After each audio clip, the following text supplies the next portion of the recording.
Everyone, good morning. আশা করছি তোমরা সকলে খুব ভালো আছো। আমরাও কিন্তু বেশ ভালো আছি। আর একটা নতুন ব্লগে তোমাদের সবাইকে ওয়েলকাম জানাচ্ছি। আই হোপ তোমাদের ভিডিওটা ভালো লাগবে, তো শেষ পর্যন্ত দেখার অনুরোধ করছি। সকালবেলা শুধু ভাত রান্না করেছিলাম আর তাই ছোটুকে খাইয়ে দিলাম। আগেই বলেছি যে আমাদের বাড়িতে 3 বার রান্না হয়, মানে ভাত যদি খেতে পারো তো ভালো, আর না হলে এক্সট্রা কিছু খেতেও পারো, এইরকম একটা ব্যাপার। তাই সকালবেলা উঠে ভাত করেছিলাম আর ছোটুকে খাইয়ে দিলাম, দিয়ে মার কাছে দিয়ে দিয়েছি। দিয়ে আমি জামা কাপড় কিছু ভিজিয়ে রেখেছিলাম, যেহেতু সার্ফ দেওয়া যাচ্ছে না তাই এমনি জলে ভিজিয়ে রেখেছিলাম, সেগুলো একটু ধুয়ে দিয়ে স্নান টান করে আর ঘরের কাজটা করা হয়ে গেছে। তারপরে চলে এসেছি রান্নাঘরে। সকালের খাওয়া বাসনগুলো সব মেজে ধুয়ে উপুর করে দিয়েছিলাম, সেইগুলোই গুছিয়ে রাখলাম। রেখে এখন রান্নার জায়গাটা পরিষ্কার করে নিলাম। আর গ্যাসে তো আমি সবসময় রান্না করি না, খুব টুকিটাকি রান্না করি, যেহেতু উনান আছে আর এখানে ধরো বাগান, কাঠ পাতার কোনো অভাব নেই। ওই জন্য গ্যাসটা আমার অফ টাইমের জন্য, মানে যখন খুব ব্যস্ততার মধ্যে থাকি সেই সময় গ্যাসে বসিয়ে দিয়ে বাকি কাজগুলো আমি করে নিই, এইরকম বলতে পারো। আর এমনি তো দুটো উনান আছে, এটা ছোট উনান, মানে তোলা উনান, আর আরেকটা উনান আমি বানিয়েছি, তো সেটাতে আজকে করব না, আজকে এই উনানটাতেই রান্না করব। তাই উপরে যা যা জিনিস আমার লাগবে রান্না করতে সেই জিনিসগুলো উপর থেকে নিয়ে আসলাম। আর আমি এইরকম কাগজ দিয়েই উনান ধরাই, বা অনেকে আছে কেরোসিন তেল দিয়ে উনান ধরায়, আমিও ধরাতাম আগে। তারপরে দেখলাম এই কাগজ দিয়ে অল্পেতেই মানে উনানটা ধরে যাচ্ছে, তাই আর তেলের অপচয়টা আর করলাম না।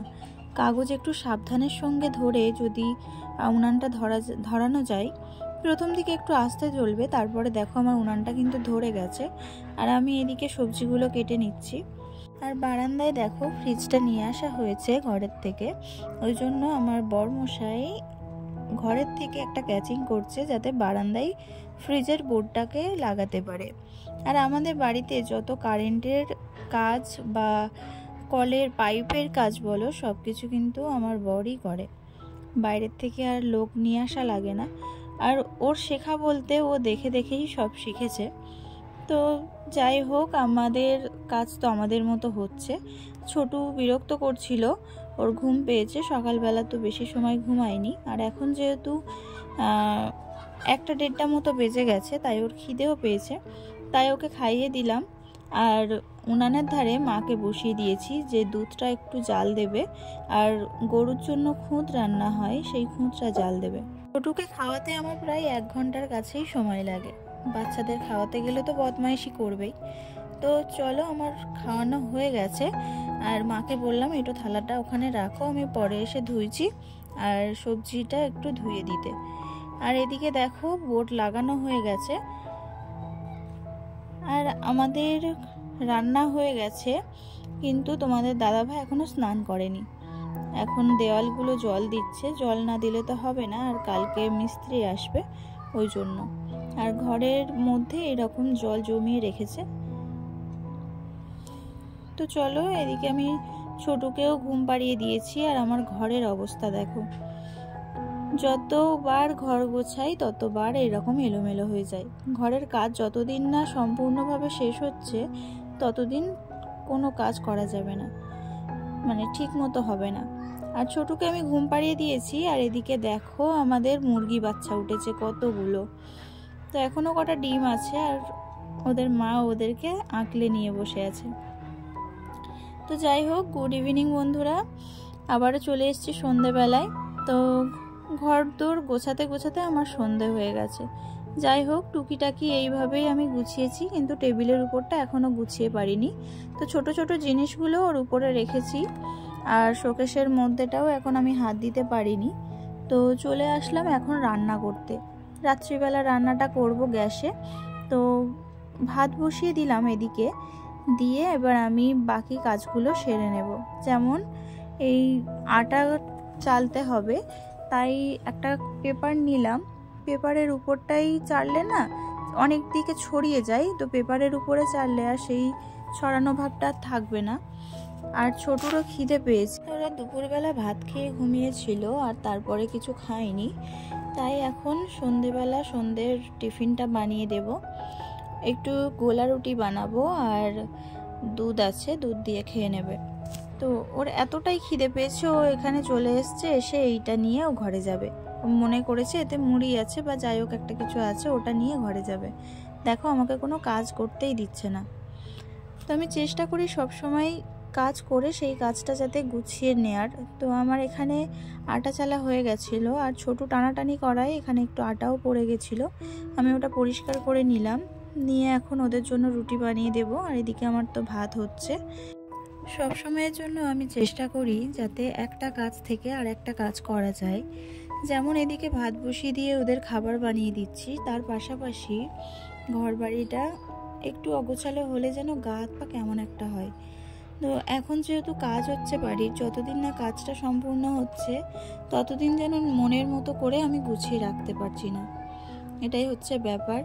কিন্তু কি করব, এখন যতটুকু পারি যেভাবে পারি, দুটো বাচ্চাকে সামলে আমার সেই কাজগুলো করতে হচ্ছে। দুটো বাচ্চা সামলানো মানে বিশাল একটা ব্যাপার।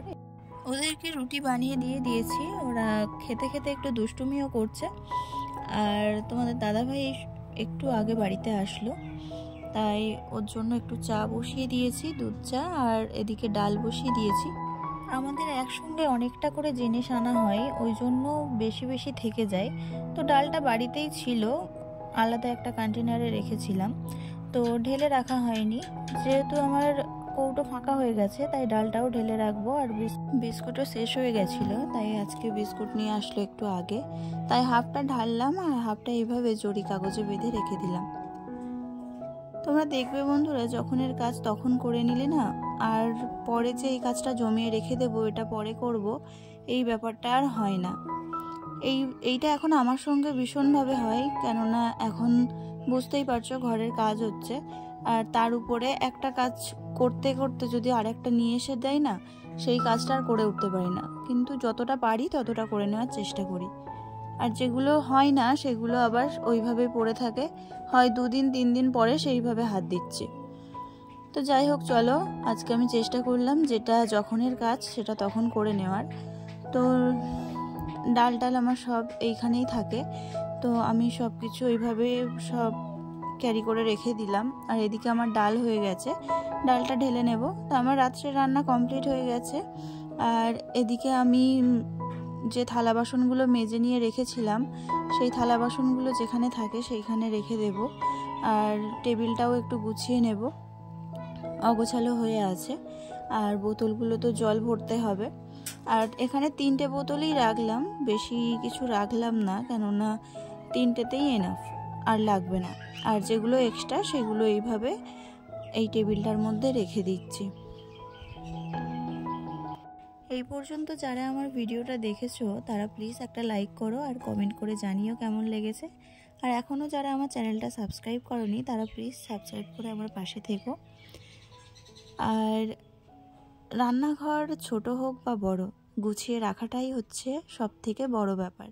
আমার সব গোছানো কমপ্লিট। আজকের ভিডিওটা এখানেই শেষ করলাম।